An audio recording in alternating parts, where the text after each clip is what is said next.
About silent calls. They happen when the computer at a telemarketing company dials your number, but no sales staff are free at the time to talk to you. But now the telecom regulator, Ofcom, says that companies can leave a message saying who they are, just as long as they don't try to sell you anything.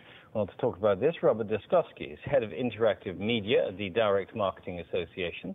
And the Liberal Democrat MP, John Hemming, who's been campaigning against silent calls, is in Birmingham. Good morning to you both. Mr. Hemming, I'd like to start with you, if I may. Is this the end of the silent call? Well, it's actually the beginning of the end. The important thing is now is the people with integrity who work in the call centre industry can now do something to reduce the nuisance level, to reduce the anxiety, which is to tell people what's going on. The fact is that, however, of the people using predictive dialers, only a small proportion are members of the DMA. So there are a number of other ones who are not parts of the DMA and therefore won't be required by this to actually use an informative message. However, they still can do so. And what I would hope that Ofcom will do in the future will require that people never make a silent call with a predictive dialer. Okay, Mr. Dirskovski with the DMA. You've been working on this for, what, 4 years?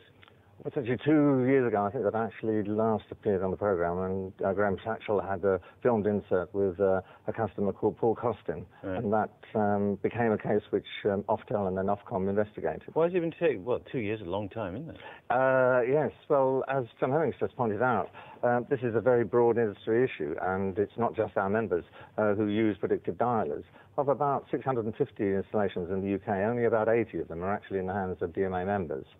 Interesting, though, because when Ofcom launched an investigation into 7 companies being found to be making silent calls, it selected those as the worst from traces made by BT. 4 of those 7 were DMA members.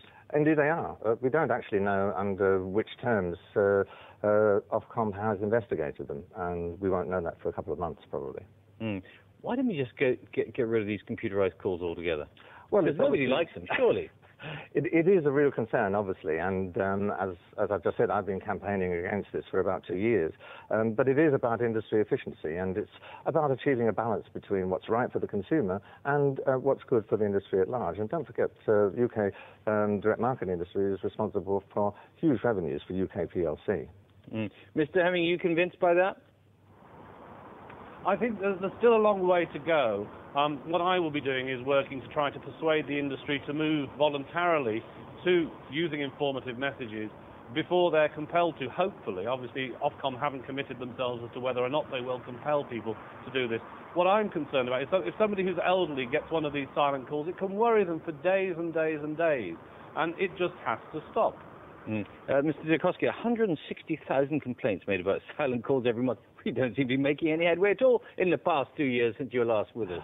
Well, I think there is some headway, but as I've indicated, it's something that we alone can't achieve. So we're working with Ofcom, and actually it's the Information Commissioner who's responsible for enforcing the regulations which relate to recorded messages here. And I'm very hopeful that he will actually publish a guidance note very soon that will make this much easier for companies, and will be able to explain to customers who've been plagued by it what it's all about. What do you say to those people who feel vulnerable, the elderly perhaps living on their own, who are still getting these silent calls? I mean, what can you offer them really any comfort, or they just got to put up with the fact it's going to carry on? I mean, even getting a recording is not much fun, is it?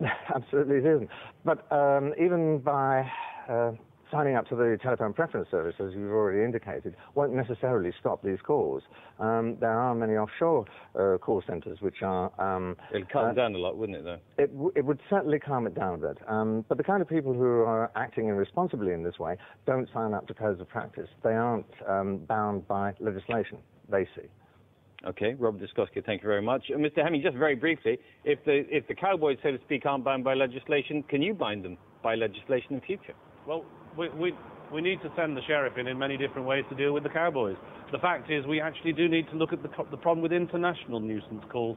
Obviously, as technology moves on, it becomes cheaper to do an international call. That means it becomes cost-effective for people to do an international call centre and call in to the UK from somewhere abroad where they're not covered by the EU regulations or the statutory instruments. Okay. And what we need to be looking for is mechanisms to enforce that. Okay, John Hemming, thank you very much. Every time we discuss this, we are besieged by your messages. Absolutely. Are you all right? Yes, Yeah. I'm fine. You said. What? Many of them very strongly felt. Mr. Scott, for instance, it's got to the point now where I'm seriously considering getting rid of my landline in favour of a mobile phone because of the amount of marketing and silent calls we receive. And Bob Price from Sunderland, for instance, has said this marketing tool is the bane of my life. You're in the shower, you're in the garden, you're halfway down the front path, the phone rings, you rush to answer it, all for nothing. Yeah. Ban them immediately. Yeah, Alice King says they've been recently in her home been coming home to find up to 16 silent messages on the answer phone from telemarketing companies. If they were to leave a message, then at least they could be reported for incorrectly calling in the first place. Andy from Plymouth calls to say that sales calls are driving him totally crazy.